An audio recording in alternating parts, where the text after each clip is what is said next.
हरियाणा में आप खुले में नमाज नहीं होगा। हरियाणा के मुख्यमंत्री मनोहर लाल खट्टर ने एक बड़ा फैसला लेते हुए कहा कि हमने बहुत समझाने की कोशिश की कि बातों से काम चल जाए, लेकिन यहां पर कुछ लोग उत्पात करने को ठाने हुए थे। खट्टर ने दो टूक शब्दों में कहा कि अब हरियाणा में कहीं कोई खुले में नमाज नहीं होगा। और आज जुमा था, शुक्रवार था, ये पूरी तैयारी के साथ उत्पाती आए थे कि हम खुले में नमाज तो पढ़ेंगे ही। गुड़गांव में ये उत्पात चल रहा था। पिछले शुक्रवार को कुछ चिन्हित जगहों पे इन लोगों ने नमाज अदा की थी और ये कहा था कि हम तो पढ़ेंगे ही।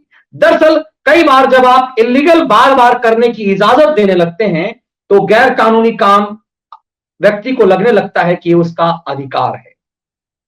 आप पब्लिक प्लेस पर, आप ट्रेन में अपने बर्थ में किसी तरह से चिपके हुए हैं और आप अक्सर पाते होंगे कि कुछ लोग आकर वहीं लेट करके नमाज पढ़ना शुरू कर देते हैं। मजहब, अपनी पूजा, अपनी आस्था निजी चीज होती है। आप उसे अपने घर में मनाइए या फिर देवलोक प्रांगणों में। जहां मंदिर है, मस्जिद है, गिरजाघर है, गुरुद्वारे हैं, वहां आप अपने आराध्य की आराधना कीजिए और ये टोटली निजी चीज है।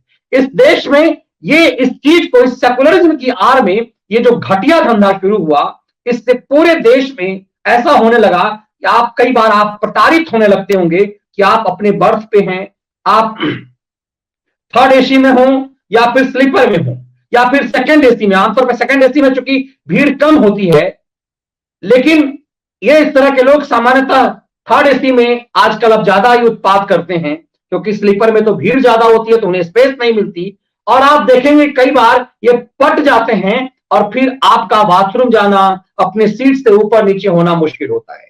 और दिन में 5 बार शुरू हो जाएंगे ट्रेन में, पब्लिक प्लेस में। मजहबी लोग पे दुनिया में किसी भी देश में कहा जाता है कि इस तरह नहीं होता, लेकिन हिंदुस्तान के सेकुलरिज्म की आड़ में पिछले 3-4 दशकों से यह षड्यंत्र चलता रहा और धीरे धीरे कहीं पर भी 2-4 हफ्ते तक नमाज पढ़ा गया पब्लिक प्लेस पे और वहीं पर कोई मजार बना लिया गया, कोई फर्जी मजार, और इस तरह से उस जगह को कब्जा करके बाद में उसे मस्जिद बना ली गई। इस तरह की कई शिकायतें आती रही और पिछले 1.5-2 महीने से लगातार गुड़गांव में इसका विरोध हो रहा था। गुड़गांव पुलिस कोशिश कर रही थी, लेकिन उत्पात जारी था।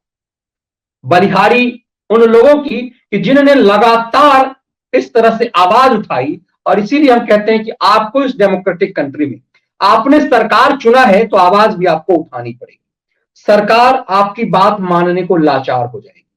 जो खट्टर आज ये बात कह रहे हैं, वो खट्टर ये बात पहले क्यों नहीं कर पाए, क्योंकि उन्हें पब्लिक का सपोर्ट संभवतः नहीं मिल पा रहा। और पिछले 2 महीने से जिस तरह से वहां पर विवाद चल रहा था, खास करके पिछले 3 हफ्ते से ये साफ देखा जा रहा है कि गुड़गांव में एक उत्पात करने की कोशिश की जा रही थी। आज शुक्रवार का दिन था। देवेंद्र मनोहर लाल खट्टर ने साफ साफ कह दिया कि हम साफ कर देना चाहते हैं कि किसी भी हालत में हरियाणा में खुले में नमाज नहीं होगा। जिसे भी नमाज पढ़नी है वो अपने धार्मिक स्थल में पढ़ेगा, अपने घर में पढ़ेगा, लेकिन पब्लिक प्लेस पर, सड़क पर इस तरह से ये चीजें करने की इजाजत अब किसी को भी नहीं दी जाएगी। मुझे लगता है कि खट्टर का ये फैसला पूरे देश में अमल होना चाहिए और योगी आदित्यनाथ और हेमंत बिस्वा शर्मा जैसे शासकों को, प्रशासकों को इसे अमल में लाना चाहिए। ये इसलिए भी कि आम आदमी इससे बहुत प्रताड़ित है, बहुत दुखित है। आप ट्रेन में हो, बस में हो, आप कहीं पर भी हो, आप कॉलेज में हो, इस तरह की परेशानी से आप 2-4 होते हैं। और धीरे धीरे सड़कों पर कब्जा करके हमने दिल्ली महानगर में देखा है कि कई जगहों पे सड़कों पे पूरी तरह से पट जाते हैं और इनका कहना है कि हमें जगह नहीं मिलती। जगह नहीं मिलती तो आप घर में आप ये काम कीजिए। आपको कमाल की बात यह लगेगी कि जितना इन जिहादियों के द्वारा इसका विरोध नहीं होता, उससे ज्यादा सो कॉल्ड सेकुलर करते हैं। सोशल मीडिया पर कई लोगों ने कहा कि आप मेरे घर में आकर के नमाज पढ़िए, आपको यदि खट्टर सरकार इजाजत नहीं देती, गुड़गांव पुलिस यदि आपको इजाजत नहीं देती, तो आप हमारे घर में कीजिए। घर चिरकुटों उनके पास भी है।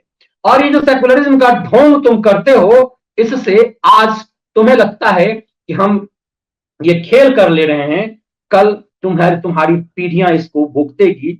और यूं ही नहीं, ये देश 3 टुकड़ों में आज बट गया। जब अफगानिस्तान से लेकर म्यांमार तक कभी भारत हुआ करता था, वो 3 टुकड़े में यूं ही नहीं बट गया।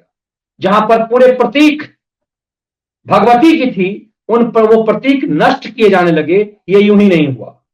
इसलिए हालात को समझना होगा कि धर्म मजहब आपका निजी है और आप इसे अपने घर में कीजिए, मंदिर में कीजिए। इस सड़क पर नौटंकी अब नहीं चलनी चाहिए।